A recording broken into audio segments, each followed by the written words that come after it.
안녕하세요. 바른투자 커뮤니티 주식부자 양성소 멘토를 맡고 있는 이빨토통입니다.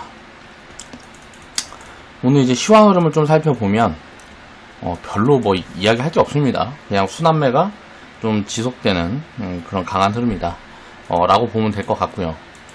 일단은 기존에 있던 뭐 언택트 관련주라든가 뭐 그린 뉴딜, 또 기존의 주도주급이었던 그런 종목들이 좀 쉬어가면서 뭐 오늘은 금융주라든가 건설 섹터라든가 그런 쪽이 좀 이제 강세 흐름이 나왔고요. IT 쪽에서는 순환매가 좀 빠르게 진행이 되면서 소재 뭐 소부장 뭐 요 관련된, 그리고 5G 관련된 그런 쪽이 지금 단기적으로는 가장 강한 그런 모습들이에요. 항상 시장이 이렇게 강하게 되면 관심이 몰리게 돼 있어요. 우리는 그럴 때 분할해서 팔아가는 포지션들을 취해갑니다. 그런 부분들에 대한 기준을 잡는 거는 항상 가치 판단에 의해서 이제 리딩을 드리고 있고요. 그런 부분들에 대해서 내가 생각하는 부분들을 회원분들도 이해했으면 좋겠다 라고 생각을 해서 코멘트들을 많이 정리를 해드리고 있죠. 굉장히 오래 보유를 하고 올해 이제 추천을 계속 드렸다가 이제 처음 이제 매도 사인이 나간 종목인데요. ENF 테크놀로지 262% 수익 인증해 주신 회원분이 계셔서 그 부분에 대한 코멘트를 드려볼게요. 2020년 7월 13일 월요일날 이제 제작을 했던 영상이고요. 자, 소부장 대장주는 이제 보여지는 겁니다. 자, 이제 뭐 이 파동이 끝났다라고 생각할 수는 없고 이제 보여지는 거고, 2019년 7월 달에 자, 일본 수출 규제 이런 부분들이 진행이 됐고, 그 다음에 8월 달에 폭락이 있었어요. 그 이후에 만들어진 기회가 이제 지금 나타나는 거다. 이제 거의 뭐 한 1년 정도가 지난 다음에 이런 부분들이 부각이 되고 있죠, 최근에. 그 부분에 대한 내용들도 한번 정리를 해드리겠습니다. 자, 판타지아님이 262% 수익 인증 해주셨고요. 축하드리고 감사합니다. 자, 코멘트를 한번 읽어보면요. 평균 매입 단가가 11,900원, 지금 이제 매도 체결 단가가 43,500원 정도 되죠. 자, 기존에는 이제 100% 도달하면 자, 분할 매도 해나가다가 그냥 끌고 가는 종목들이 이렇게 하나씩 나오는 거예요. 그래서 목표치에 도달하게 되면 그 부분에서 이제 분할 매도 포지션이 이제 취해가고 하면 조금씩 이제 일부 비중에서 이제 수익률을 키워가는 그런 포지션들을 만들어 가는 거죠. 요런 것들을 습관이 굉장히 중요합니다. 내가 비중을 갖고 있는 뭐 50개를 갖고 있든 종목을 100개를 갖고 있든 전부 다 이렇게 그냥 장기적으로 끌고 간다는 거는 쉽지 않아요. 일단 심리적으로 쉽지 않고 투자 경험이라든가 이런 게 쌓여 있지 않기 때문에 변동성이 중간에 올라가는 중에 발생하게 되면 그 변동성으로 심리적으로 굉장한 압박이 느껴지거든요. 그런 부분들을 최소화하기 위해서 100% 수익 구간이 나오게 되면 절반씩 잘라가는 그런 포지션들을 이제 기준점을 잡아드렸던 거고, 그런 변동성들을 다 견뎌내면서 이렇게 수익을 키워가는 포지션들을 이제 경험을 해가면서 조금씩 습관을 만들어 가야 돼요. 그래야 그 다음 단계로 넘어갈 수가 있습니다. 이 다음 단계로 넘어가야 뭐 워렌 버핏이나 졸리 대표님이나 뭐 여기저기 이제 뭐 큰 수익을 냈던 피터 린치나 그렇게 오래 끌고 가면서 수익을 극대화할 수 있는 종목들을 내 포트폴리오에 갖고 있을 수 있거든요. 그래서 이제 그 다음 단계라고 생각하시면 돼요. 이제 100% 수익 구간이 진행이 되면 이게 1단계, 이게 이제 좀 경험이 익숙해져야죠. 100% 이상의 수익을 뭐 10번, 20번, 100번 이렇게 경험을 해보면 이게 이제 익숙해진단 말이에요. 익숙해지는 단계에 이제 두 번째, 그냥 매도 없이 변동성을 견디면서 끌고 가는 포지션들을 경험을 해야 돼요. 그 다음에 이제 추세를 끝까지 보유를 해나갈 수 있는 요런 훈련이 되어야 됩니다. 이게 이제 마지막 단계인데, 여기까지는 사실 굉장히 좀 어려운 부분들이 있어요. 이거는 훈련이 된다 그래도 다 할 수 있을지는 모르겠습니다. 저는 이제 최대한 근데 그렇게 회원분들이 장기적으로, 좀 더 장기적으로 그렇게 보유 포지션들을 늘려갈 수 있는 그런 심리 상태를 만들어 드리기 위한 리딩이 중요한 거지. 자, 종목을 좋은 자리에서 추천을 해서 이 종목으로 수익이 이만큼 났다, 이딴 거는 아무 필요가 없습니다. 주식 투자를 할 때는. 그러니까 이런 것들은 그냥 당연한 거예요. 이게 중요한 게 아니고, 투자를 하면 100%, 200%, 500%, 1000% 이런 수익들은 당연한 거예요. 시간이 입혀지면. 근데 그걸 이해를 못 하는 거죠. 장기 투자를 했을 때 이래서 망했다, 저래서 망했다, 망한 이유들만 자꾸 드려요. 자꾸 듣는데 말도 안 되는 소리들이에요. 제가 다 듣고 보면 그냥 개소리인 거죠. 근데 그런 것들을 이해를 하지 못하니까 불신이 뿌리 깊이 자리 잡고 있단 말이에요. 우리나라 같은 경우는. 이제 주식 투자에 대한 불신이 뿌리 깊게 자리 잡고 있어요. 이해를 못하는 거 알지도 못하면서 떠드는 거라고. 이걸 이해하게 되면 안 할 수가 없어요. 주식 투자를. 주식 투자를 안 하면 그만큼 점점 더 가난해지는 거예요. 내가 아무리 돈을 열심히 벌어도 내가 예를 들어 특별한 탤런트가 있어서 평균 연봉이 우리나라가 예를 들어 300에서 월 300에서 연봉이 3천에서 5천 정도가 평균 연봉이라 그러면 내가 이거의 2배 이상, 뭐 1억 이상, 연봉 1억 이상, 뭐 연봉 5억 이상 이렇게 벌어낼 수 있을 만큼의 탤런트가 있지 않은 사람들은 평생 이렇게 벌어서 조금씩 올라가고 해도 절대 자본의 자유를 만들 수가 없어요. 자본주의 사회는 그렇게 정해져 있고 자본주의 사회가 아니고 공산주의 사회라 그러면 더 처참하죠. 그렇기 때문에 자본주의를 이해하고 깨달아야 돼요. 그러니까 그게 핵심입니다. 투자를 할 때는 그냥 자연히 자산은 불어날 수밖에 없는 거예요. 시간 가치가 입혀지면. 그 안에서의 근데 변동성이라든가 나의 심리를 건드는 여러 가지 요인들이 힘들게 하는 거예요. 심리적으로. 그냥 가는 방향은 정해져 있는데 그 안에서의 변동성이 힘들게 하는 거죠. 그러니까 변동성을 이해하는 거는 쉽지 않습니다. 어느 정도 경험이 만들어지지 않으면 엄청난 공포와 엄청난 희열을 만들어주기 때문에 그 욕심과 공포가 어떻게 보면 투자를 멀리하게끔 이런 불신이 나한테 자리 잡게끔 그렇게 만드는 거죠. 지금도 시장에서 보세요. 자, 코로나라는 이슈가 있을 때 사람들이 어때요? 1600포인트 뭐 이때 뭐 1500포인트 코스피 이때부터 개인 뭐 매수 상위가 순매수 상위가 인버스였어요. 하방에다 배팅을 한단 말이에요. 자, 변동성에 배팅을 하는 거죠. 이 사람들이 다 깡통 차고 망하면 뭐라 그럴까요? 주변에다가 주식 투자는 굉장히 위험한 거고 말도 안 되고 투기적인 거고 사기다 라고 이야기를 한다고요. 그 논리가 뭐냐? 야, 코로나로 경제가 이렇게 힘들어졌는데 주가가 올라가. 이건 말이 안 돼. 그러니까 경제가 이렇게 힘들어지고 뭐 지표가 안 좋아지고 뭐하고 했는데 주가는 올라가기 때문에 이거는 말이 안 되는 거야. 그러니까 사기야. 왜? 내가 이해할 수 없으니까. 이렇게 말도 안 되는 소리를 해야 된다고. 이런 사람 주변들은 어떻게 되겠어요? 혼자만 그지되고 혼자만 가난해지면 되는데 주변도 다 그지로 가난하게 만드는 거예요. 주변도 다 그지로 만드는 거라고. 지 혼자만 망했으면 되는데 이런 것들이 인식이 바뀌어야 된다는 거죠. 결론은 뭐냐면 성공한 투자자들이 많이 나와야 돼요. 돈을 벌어내고 장기 투자를 해서 자산을 축적한 투자자들이 많이 나와야 돼요. 금융인식 개선을 위해서는 돈을 많이 벌어서 그 돈을 많이 번 사람들이 지금 돈을 많이 벌었다고 방송에 나온 사람들은 다 뭐예요? 다 단타, 트레이더, 아니면 꾼들, 사기꾼들 이런 사람들만 방송에 나와서 얘기를 한다고. 진짜 정석으로 투자해서 장기적으로 성과를 크게 낸 사람들은 잘 안 나와요. 존리 대표 같은 경우가 정말 우리나라에는 고마운 존재라고 생각을 해야 된다. 이런 사람들이 자꾸 많이 나와야 돼. 이런 사람들은 자, 뭐 예를 들어 펀드 매니저니까 이제 뭐 자산 운용해주는 사람들이니까 이런 사람들 말고도 이 사람 펀드를 들어서도 뭐 큰 돈을 벌었다든가 이런 사람들이 자꾸 많이 나와야 된다고 주변에. 그래야 금융인식이 개선이 되는 거예요. 돈을 번 사람들, 흥한 사람들이 자꾸 주변에서 전파하고 뭐하고 해야 이 원리라는 걸 이해하게 되고 그렇게 되는 거죠. 근데 맨 실패한 사람들만 나와서 주식은 위험하다, 안 좋다 이런 이야기들만 하니까 그게 참 답답하고 짜증나고 그래요. 저는 개인적으로. 그래서 회원분들은 돈을 많이 버셔서 장기적으로 투자 성과를 많이 축적하셔서 책도 쓰시고 또 방송 같은 데도 나가서 좀 능력 좀 있고 한 분들은 주변에 어떻게 해서 방송 같은 데도 좀 나가고 해가지고 좀 많이 전파도 해주시고 그렇게 됐으면 좋겠어요. 저는 개인적으로 다. 그래서 그런 부분들을 이제 인식의 전환을 만들어 드리는 게 중요한 거예요. 리딩이라는 것도 종목을 찍어 드리는 게 중요한 게 아니에요. 항상 말씀을 드리지만 제가 종목을 안 찍어드리고 있다는 소리만 하면 어떻게 되겠어요? 회원분들 다 떠나겠죠. 그러니까 열심히 종목도 제가 이제 찾아서 계속 이렇게 보급을 해드리고 하는데 중요한 건 이게 아니라는 거죠. 결국은 시간을 얼마나 투자할 수 있느냐가 가장 중요한 거예요.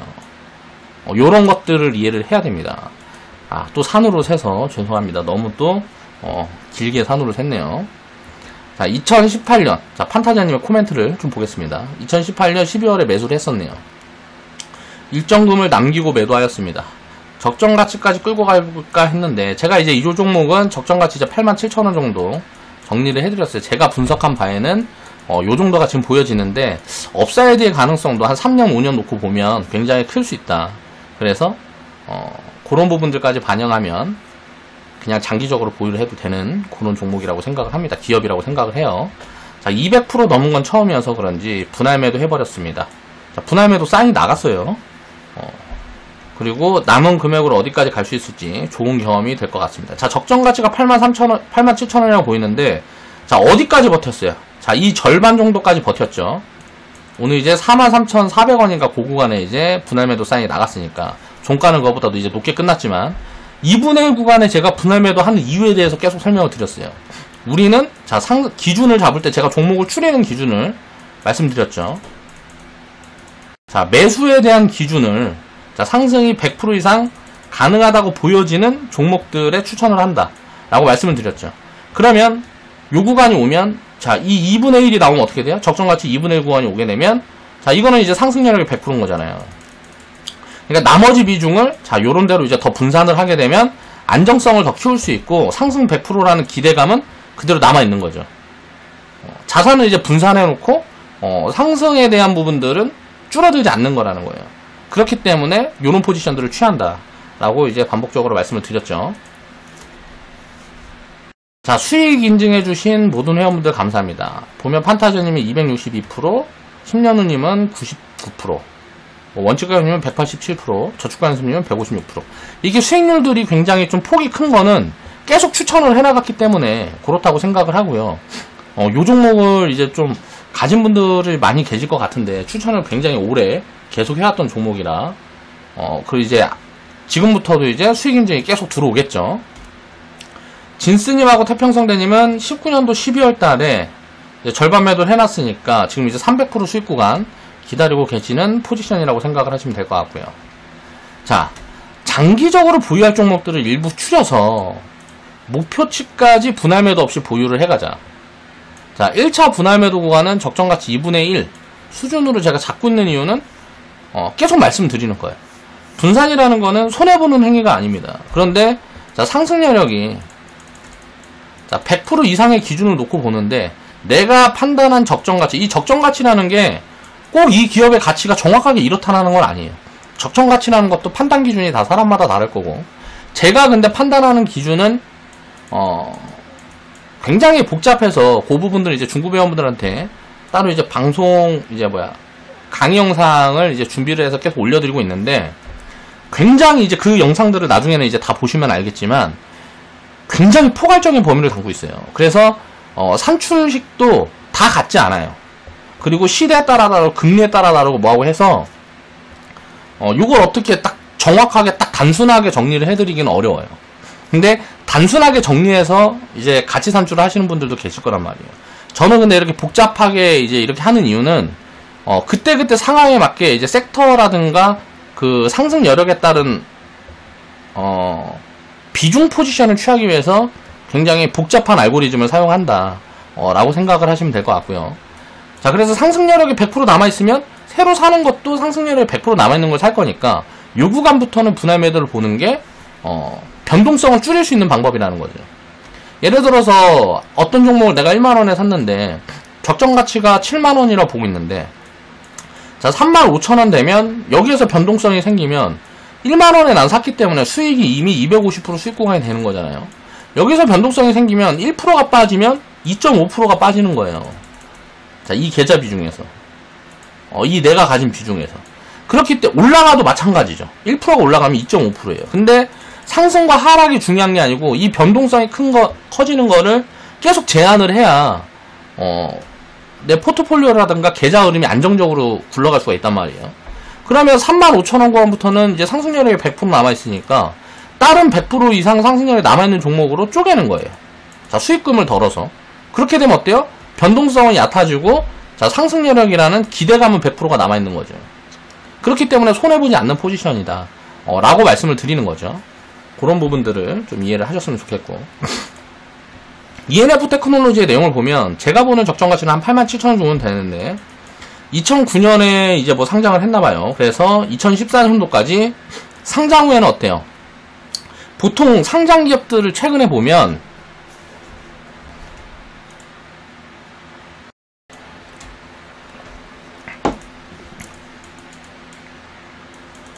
SK 바이오팜이 상장해서 자 대박의 흥행을 만들어내면서 사람들에 대한 공모주 관심이 굉장히 커지고 있어요. 이런 것들은 나쁘지 않아요. 좋은데 공모라는 거는 항상 단기 포지션밖에 될 수가 없는 이유는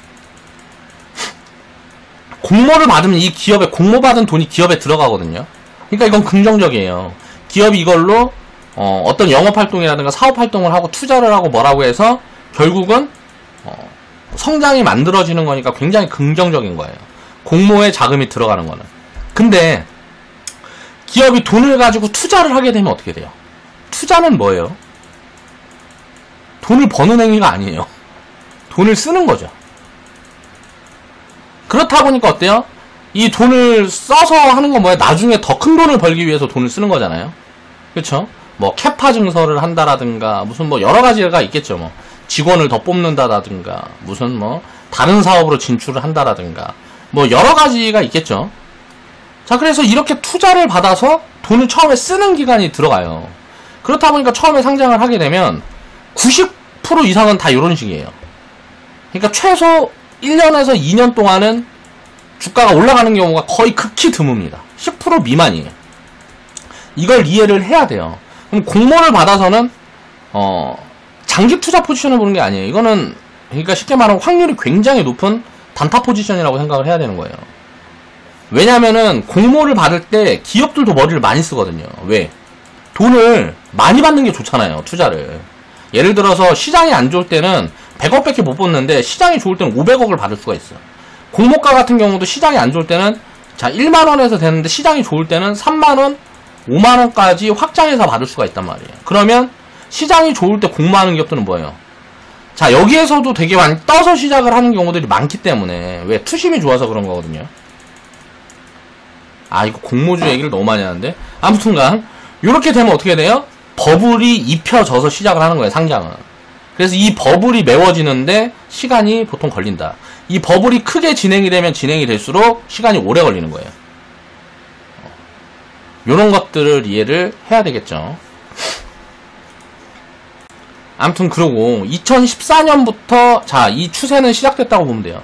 반도체 소재 관련 기업들의 추세는 시작이 되었다고 보면 되고 자 2018년도, 19년도, 20년도에 자 미중 무역 분쟁이라든가 미중 무역 분쟁, 일본 수출 규제 그리고 2020년도에 그 뭐야 코로나 이 세 번의 좋은 기회를 만들어 준 거예요. 그냥 요렇게 성장을 하는 기업이란 말이에요.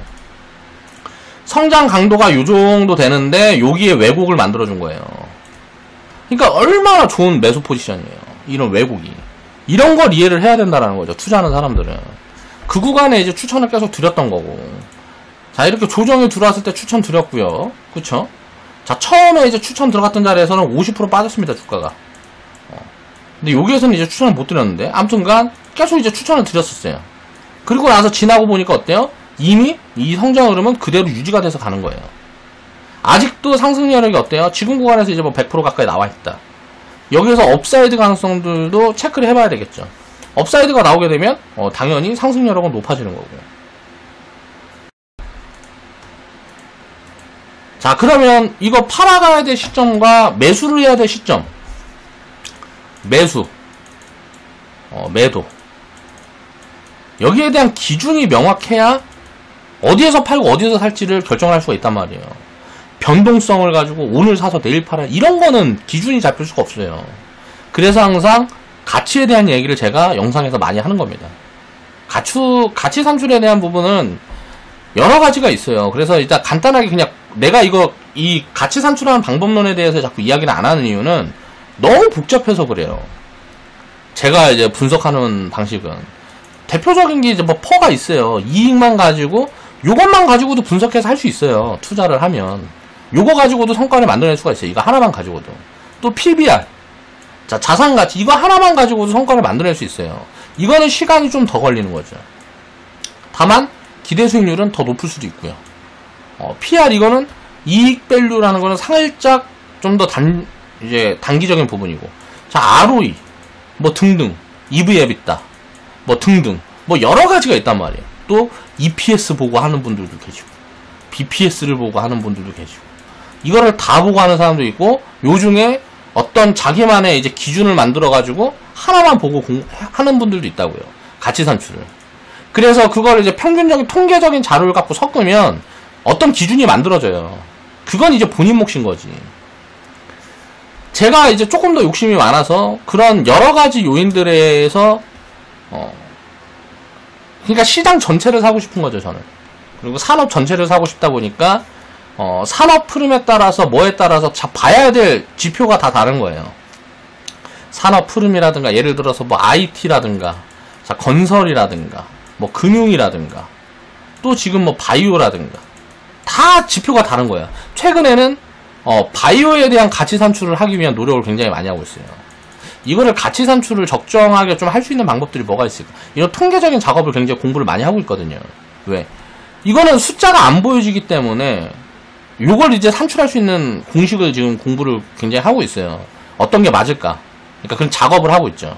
그러니까 이런 것들은 항상 노력이 필요하다라는 거야. 가치 산출에 대한 부분들은. 그러니까 그런 부분들을 이제 이해를 해야 된다. 투자를 할 때는. 그래서 이거를 하나만 가지고 이야기를 할 수가 없는 거예요. 전부 다 맞는 말이고 전부 다 다르기 때문에. 그러니까 간단하게 이제 가치 산출이 되지 않는 거죠. 이제 공부를 그거는 이제 회원분들도 차츰차츰 기회가 생기면 그런 기회들은 제가 이제 만들어 드릴 테니까 노력을 해보시면 저보다는 훨씬 빠르겠죠. 왜? 저는 이런 것들을 해내기 위해서 엄청나게 많은 노력을 했거든요. 그래서 압축해놓은 부분들에 대한 데이터니까 그걸 가지고 공부를 하면 조금 더 유리하겠죠. 아무래도 그걸 뭐 알려드리기 싫어서 안 알려드리는 게 아닙니다. 그걸 이해를 하셔야 돼요. 자, 기술적 분석이니 뭐니 그림 맞추기에선 절대 큰 수익을 못 낸다. 제가 뭔 말이냐면 자 보세요. 보통 이제 돌파 매매라 그래가지고 추세형 종목들을 사라 뭐 이런 것들이 굉장히 많아요. 보통 보면 저도 처음에 굉장히 많이 그런 걸 했고요. 이런 자리에 보면 예를 들어서 여기 넘어가면 자 고점을 넘어서 이게 돌파를 하면 이제 이게 추세 시작이다. 뭐 이런 논리예요. 쉽게 얘기하면 힘이 강하다는 거죠. 신고가를 내고 뭐하고 하게 되면 또 자 눌림목에 공략을 해서 추세선의 구간에 오면 자 뭐 편입 포지션이다. 이 자리 이탈하면 손절을 잡아라 뭐 등등의 여러가지 그게 많아요. 근데 이게 안 맞고 맞고가 중요한 게 아니고 전부 다 단기 포지션이라는 거예요. 이런 그림 맞추기를 가지고 장기 포지션을 취해갈 수가 없어요. 그림 맞추기에서 장기라고 이야기하는 사람들은 뭐라면 6개월에서 2년을 이야기를 해요. 최대한 장기로 얘기하는 사람들이 그래요. 이거는 단기 포지션이에요. 단기 포지션. 투자를 하는데 6개월에서 2년은 굉장히 짧은 파동이에요. 그러니까 이런 것들 아예 애초에 이해를 하고 있지 못한 거죠. 그렇다 보니까 성과를 만들어내기가 굉장히 어려운 거예요. 자꾸 이상한 잡지식들이 너무 섞여 있어요. 시장에서 여러 가지 기술, 무슨 뭐 기술적 분석이냐 가지고 기술을 자꾸 알려준다 그러는데 헛발질만 하고 있는 거죠. 가라데를 우리가 한다 그러면 예를 들어서 손가락을 뭐 이제 새끼 손가락을 예를 들어서 접어라, 무슨 뭐 펴라, 뭐 등등, 뭐 주먹 정권을 하면 가운데 손가락을 내 가지고 어떻게 하고 여러 가지 이제 자기가 생각하는 것들이 있을 거 아니에요. 그런 것들이 짬뽕돼 있으니까 사람들이 혼란스러운 거예요. 사실은 되게 간단 명료한 건데 우리가 딱 생각을 해봤을 때 지금 4차 산업 자 주변에서 자꾸 주워 듣고 뭐하고 하면 뭘까요? 이게 4차 산업이라는 일단 먼저 움직일 게 뭘까요? 반도체는 소재니까 자 5G 인프라 구축돼야 되니까 그쵸? 자 그리고 에너지가 이제 변화하는 흐름들이 보이는데 그걸 이제 유럽에서 드라이브를 걸고 있어. 만약에 이번에 트럼프에서 뭐 이런 것들을 자꾸 이제 생각을 해보는 거예요. 자 그럼 에너지 같은 부분들이 있을 것이고 에너지에서 이제 미래차 그리고 자율주행차 뭐 반도체 5G 뭐 등등등 뭐 카메라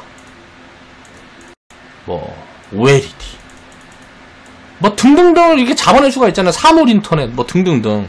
그러면 관련된 것들 그냥 골고루 해가지고 잘 추려서 10년 들고 있으면 다 수익 난다고요. 수익이 안 날 수가 없어요. 되게 간단하고 명료한 거거든요. 사실 어떻게 보면 이런 거를 다 추려가지고 2개, 3개 뭐 이 관련 기업들 중에 관련 기업도 쫙 펴놓고 2개, 3개 추려. 아니면 아, 난 좀 욕심이 많으니까 한 5개 정도 추려. 뭐 이렇게 해가지고 각각 뭐 한 5개 사갖고 그냥 10년 냅둬버리면 수익이 안 날 수가 없다고요. 이것만 하는 게 아니고, 자, 4차 산업이 과연 얘네들만 입혀질 거냐. 이 다음 단계. 뭐 가치주들도 마찬가지. 그러니까 투자라는 거는 분산해서 오래 끌고 가면 무조건 이기는 거예요. 그 안에서 이제 수익률을 더 내고 싶은 그 욕심이 여러 가지들을 자꾸 만드는 건데, 자, 베이스를 어디에다 둬야 되는지를 생각을 해야 된단 말이에요. 우리가 기준을 어디다 둬야 되는지 생각을 해야 된다고. 기준은 무조건 장기 투자예요. 그래야 확률도 높고 수익을 쌓아갈 수가 있는 거예요. 자, 보면 ENF 테크놀로지 이제 밸류 매력이 그 정도 이제 생각이 돼서 이제 움직이는 거 보고 어때요? 처음에 이제 추세선 딱 그려놓고 여기에서 이제 처음에 이제 편입자를 드렸어요. 자, 그 자리에서 내려왔다 그랬고 손절하는 거예요? 아니라는 거예요. 지나고 보니까 얼마나 좋은 자리야. 바닥이잖아요, 바닥. 이 바닥이라는 거는 결과론적인 거고 지나고 봐야 보이는 거예요. 처음 추천드린 자리에서 2만원구한테 제가 처음에 추천을 드렸던 것 같은데 마이너스 50% 이제 빠졌어요. 이 자리에서 거의 9천원까지 빠졌었죠. 그러면 더 싸졌으니까 계속 좋은 구간인 거예요. 계속 추천드렸단 말이에요. 그리고 나서 이제 밸류 체크가 가능해지고 뭐하고 하면서 이제 업사이드 폭까지 이제 기대를 해볼 수 있는 그런 포인트에 온 거죠. 그러면 이제 시세가 나고 소문이 나면, 자, 이런 종목들 가지고 자꾸 단타 뭐 얘기를 한단 말이에요. 최근에 시세가 나왔을 때부터 자꾸 이제 막 추천을 하고 얘기하는 사람들이 많아요. 이런 기업들은. 그런 자리에서 이제 우리는 팔아가고 그 사람들은 새로 편입을 한단 말이에요. 그러면 어떤 부분들에 대한 차이점이 있을까요? 자, 싸게 사서 기다리면 심리적으로 굉장히 안정감이 있어요.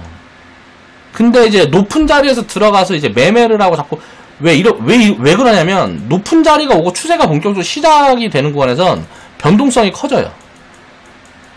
근데 변동성이 큰 구간에서는 단기 매매를 하려다 보면 변동성이 큰 구간에서 매매를 해야 돼요. 그래야 이제 매매 이제 그 폭이 나오는 거죠. 단타를 치고 빠지고 할 수 있는. 그러니까 이 변동성에 대한 걸 맞출 수가 없는데 이걸 맞추려고 노력을 하다 보니까 굉장히 어려운 거란 말이에요. 그냥 좋은 구간을 사서 가치 반영이 될 때까지 오래 기다리면 돼요. 그게 가장 좋은 투자 방법이라는 거예요. 그런 것들을 이해를 해야 됩니다. 그림 맞추기 열심히 해갖고는 절대 큰 수익을 못 내요. 무슨 말이냐면 내는 사람들이 있다라는 건 다 알죠. 근데 상위 1%, 0.1%만 내는 거예요. 트레이더들은. 내가 이 안에 들어갈 수 있을 거라고 착각하지 말란 말이에요. 100% 이상 다 이기는 방법이 있는데 이게 없으면 모르는데 이게 있어. 왜 이걸 하려고 그러냐고. 확률이 낮은 걸 왜 하려고 그래요. 이게 못한다라는 게 아니고 가능은 해요. 가능은 한데 확률적으로 너무 힘드니까 하지 말라는 거예요. 100% 이기는 방법이 있으니까.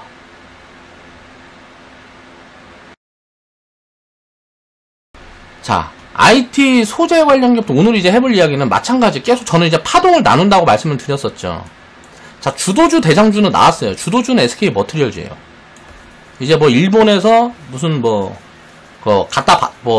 일본에서 이제 공급받았던 그런 부분들을 이제 SK 머티리얼즈에서 많이 하겠다라고 해갖고 테스트도 많이 되고 실질적으로 공급도 들어가고 그런 부분들이 보여지고요.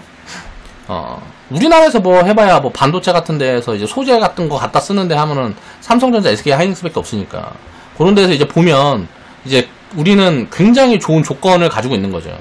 이 소재 관련 기업들이 굉장히 커나갈 수 있는. 기존에는 이제 기술력이라든가 이런 것들이 일본에 뒤처지다 보니까 그거를 대체하기가 굉장히 힘들었는데, 자, 국가 대 국가 내 이제 분쟁으로 이제 진행이 되면서 일본 기업들이 굉장히 애매한 포지션에 지금 놓여 있단 말이에요.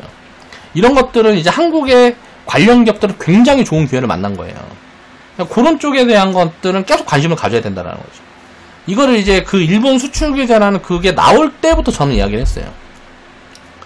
자, 그런 관점을 이해를 해야 되는 거예요. 만약에 이게 잘못된다 그래도, 자, 삼성전자라든가 SK 하이닉스가 방법을 못 찾고 망가질 확률이 훨씬 작아요. 일본에 있는 소재 기업들이 망할 확률보다. 당연하잖아요. 우리가 생각을 해보면, 자, 공급을 해주고, 자, 소비를 해주는 쪽이 있어요. 자, 이거를 뭐 소재를 공급을 해주는 쪽이 힘이 더 세다라는 게 말이 안 되는 거거든요, 이게. 처음에는 그럴 수 있는데 지나고 보면 소비해주는 쪽에서 다 대응을 하죠. 우리가 맥주를 사 먹어도 여러 가지 선택지가 있잖아요. 그것처럼 자, 덩치가 큰 공룡들이 요런 것들에 겁먹고 뭐하고 쫄아갖고 할 필요가 없단 말이에요. 뭔가 큰 착각을 하고 있는 거죠. 일본에서는. 지금 보면 일단 SK 머티리얼즈가 2014년부터 이제 파동이 시작이 됐어요. 그리고 2015년도부터 이제 시세가 나기 시작하고 2016년, 17년도에 이제 피크를 찍고 조정이 들어왔는데, 자, 기존에 이제 대장이고 주도주였다 보니까 어때요? 자, 조정도 깊게 안 들어오죠. 기회가 얕은 거예요. 그래서 제가 추천을 안 드린 겁니다, 회원분들한테. 이런 종목들은. 그리고 동진 세미캠 같은 종목들은 보면 어때요? 자, 하락이 크게 진행이 되고 하면서 중소형주들이니까 굉장히 좋은 포지션들을 주는 거예요. 지나고 보면 여기 우리가 이제 샀던 구간들이, 자, 여기잖아요. 여기에서 산 거잖아요. 이 형광색 칠한데, 동진 세미캠 같은 경우는 밸류 체크하기가 ENF 테크놀로지보다 조금 애매해서 이제 추천을 못 드린 거고, 요것도 근데 아쉬운 부분들이 많이 있어요. 자, 올라가기 이때는 추천드리기가 좀 어려운 구간이었고, 여기에서는 추천을 드려볼 수 있었는데 밸류 체크가 가능했었는데 좀 아쉬운 부분들이 있고, 지나고 보니까 동진 세미캠은 이제 제가 이제 리딩으로 추천드린 적은 없는데 회원분 중에는 갖고 계신 분이 계시더라고요. 자, 우리 ENF 테크놀로지 같은 경우는 일단 얘네 두 개가 거의 대장주의 흐름이다 라고 지금 이제 생각을 해보면 될 것 같고요. 이 파동이 언제까지 이어질지는 몰라요. 그럼 우리는 이제 지금부터는 뭘 봐야 될까요? 지금부터는, 자, 이런 것들은 이제 갖고 있는 것들은 분할 매도 포지션 보는 거고, 조정을 기다리는 거예요. 항상 조정이 언젠가 오니까, 이게 100% 더 가서 오든 500% 더 가서 오든 조정은 오니까 그 조정을 기다리면 다음 기회가 만들어진단 말이에요. 다음 기회가 뭐냐면, 자, 보세요. ENF 테크놀로지는 현재 대장이에요. 자, 5G에서도 자, 1차 파동, 2차 파동, 3차 파동 뭐 이렇게 나눠서 제가 정리를 해드렸죠. 자, 이때는 이제 에이스테크가 지금 대장이고, 서진 시스템하고, 2차에는 오이솔루션하고 무슨 HFR, 그리고 뭐 유비커스 홀딩스, 얘네가 이제 대장이었어요. 1차 파동은 우리는 이제 못 잡았고. 자, 그걸 보면 지금 소재 관련주들은 지금 2차 파동에서 주도주급들은 이제 대장주는 하나는 갖고 있단 말이에요. 그러면 이 다음 파동에 대한 것들을 지금부터는 체크를 해나갈 때란 말이에요.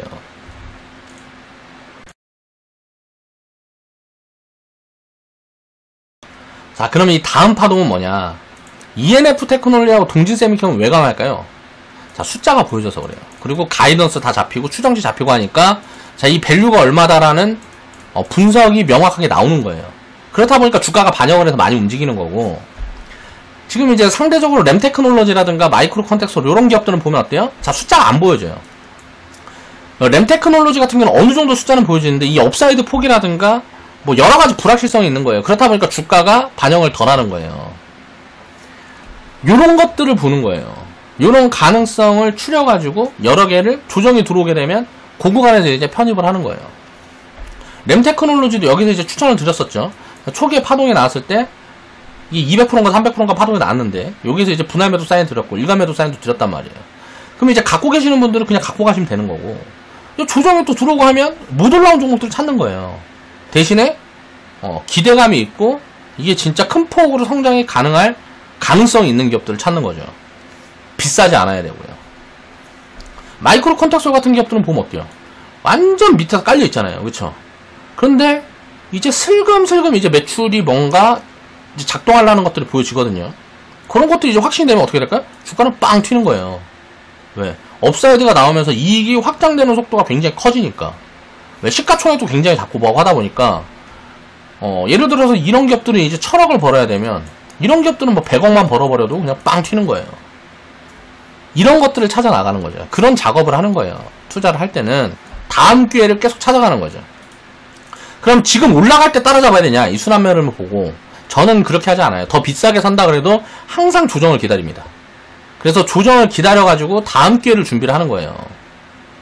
그 조정폭이 크든지 작든지 간에 그 조정이 들어오고 뭐하고 했을 때 숫자가 보여지는 포지션들이라든가 이런 것들을 체크를 해가면서, 또 아니면 그럴 가능성들이라든가 그런 것들을 이제 공부를 해나가는 거죠. 지금은 그럼 뭐라고요? IT 소재 관련 기업들은 저는 조금 애매한 것 같아요. 근데 지금 당장은 디스플레이 소재 관련 기업들은 2분기에 실적 전망이 굉장히 안 좋을 가능성이 높아서, 이쪽 소재 관련주들은 굉장히 지금 저평가되어 있는 기업들이 많거든요. 자, OLED 시장은 이건 또 이런 얘기까지 하면 너무 길어지니까 오늘 방송이 너무 길어지는 것 같으니까 자, 그런 파동들에 대한 흐름을 이해를 해야 된다. 자, 지금 요쪽 파동은 이제 2차 파동 정도라고 볼 수가 있고요. 처음에 이제 가장 강하고 지금 시가총액 가장 높은 기업이 소재 기업이 SK 머티리얼즈 정도 봐줄 수 있을 것 같아요.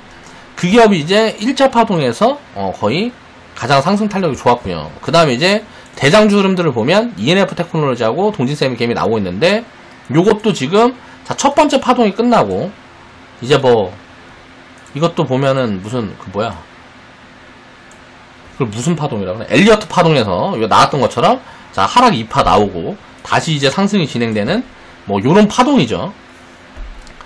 2차 파동이 이제 시작이 되는 구간이다 라고 이제 보면 될 것 같고요. 그리고 이제 3차 파동에서는 어떤 기업들이 가장 강하게 움직일 수 있느냐, 지금부터는 그걸 찾아가는 영역이라는 거죠. 저는 이제 가능성이 굉장히 높은 기업이 요 기업이라고 생각을 해요. 램테크놀로지라는 기업이 뭐 이익이고 실적이고 뭐 거의 없다가 요런 소재 이 사이클을 만나갖고 하이닉스에서 이제 테스트를 하이닉스인가? 하이닉스에서 테스트를 들어가고 어느 정도 이제 납품 계약이라든가 이런 것들도 지금 이제 회사에서 발표는 못 하고 있는데 그 이야기하고 뭐하고 하면 불법이니까 그런 것들이 지금 이야기가 되고 있는 것 같아요. 그러면 굉장히 큰 폭의 성장이 가능할 수 있다라는 거죠. 이런 가능성을 찾아가는 거예요. 꼭 그렇게 된다라는 게 아니죠. 만약에 딱 뚜껑을 까봤는데 하이닉스에서 야 니네 거 안 써. 그냥 SK 머티리얼즈 거 쓸래. 뭐 이런 식으로 돼버리면 뭐가 안 되겠죠. 그러니까 그 가능성들을 여러 개를 찾아서 거기에다 분산을 해놓는 거예요. 그러면 그런 기업들 중에는 3차 파동에서 대장 가능성이 만들어진다는 거죠. 그럼 내 포트 안에 그런 종목들이 이제 대장이라는 흐름이 보여지잖아요. 지금 ENF 테크놀로지처럼 자, 요런 자리를 뚫어내고 이제 파동이 강하게 나와야 보이는 거예요. 이런 상승이 나와야 보이는 거예요. 이미 신규 퍼니 포지션 지나가는 거예요. 대장 흐름이 딱 보여지면 이미 신규 퍼니 포지션을 지나가는 거예요. 그 가능성들을 미리 이제 찾아서 편입을 해놔야 되는 거죠. 그런 것들을 이제 이해를 해야 된다.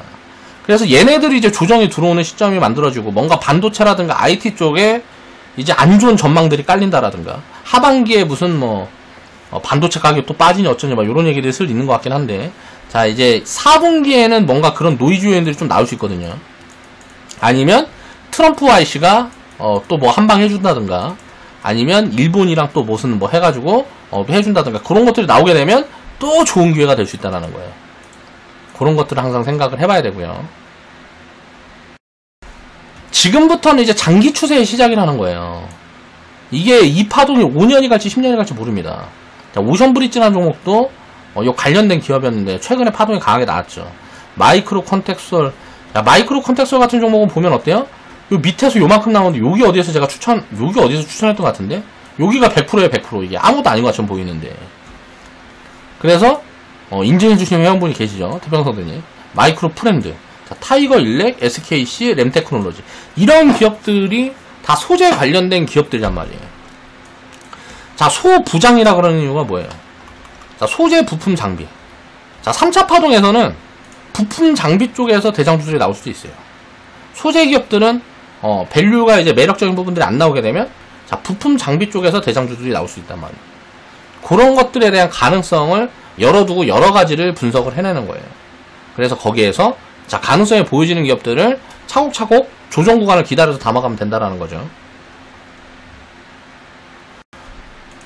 어마무시하게 많은 수익 기회들이 우리를 기다리고 있다. 이 기회라는 거는 항상 영원히 반복된다라는 거예요. 이 산업 사이클이 끝날 때까지. 자, 반도체 사이클이 언제 끝날까요? 그럼 그걸 생각해보면 되죠. 반도체 사이클이 언제 끝날까? 지금 이제 4차 산업으로 시작을 하는 거잖아요. 클라우드 산업이 시작이 된 게 2017년부터예요. 클라우드 수요가 폭증을 하면서 시작이 된 게 2017년부터예요. 자, 아직 자동차 수요라든가 이런 것들은 잡히지도 않았어요.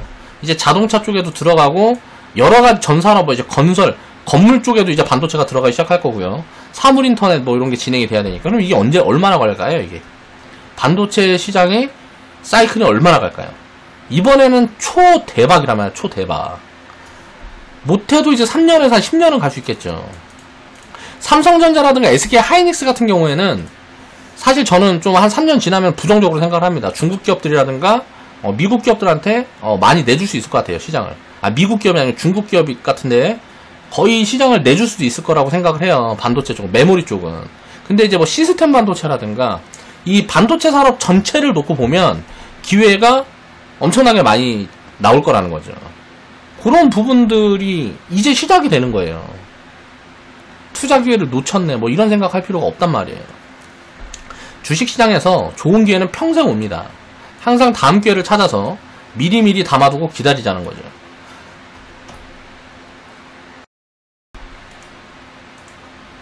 그러면 항상 성과가 장기적으로 좋은 성과가 만들어질 가능성이 높다.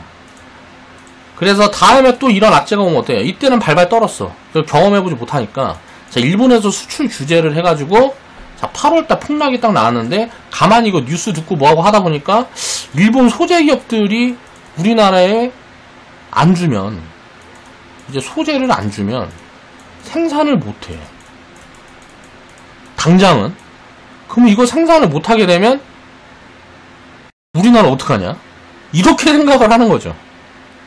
그래가지고 폭락이 나온 거예요. 근데 지나고 보니까 어때요? 아무 일도 없잖아요. 그 당시에도 저는 계속 얘기했어요. 아무 일도 없을 가능성이 굉장히 크다. 거의 90% 이상이다. 라고 저는 이제 계속 얘기를 했습니다. 근데 폭락이 나올 때. 다 미친놈이라 그랬죠, 그때도. 야, 니가 뭘 알아, 임마. 일본에서 이거 소재 안 주고 하면 삼성하고 SK에서 이거 생산도 못하고, 막말로 줬대는데, 니가 이거 이렇게 되면은 이거 니가 책임질 수 있어? 이렇게 얘기를 하면 제가 뭐라 그럴까요? 아니요, 책임질 수 없습니다. 라고 얘기를 하겠죠. 근데 지나고 보니까 어때요? 아무 일도 없죠.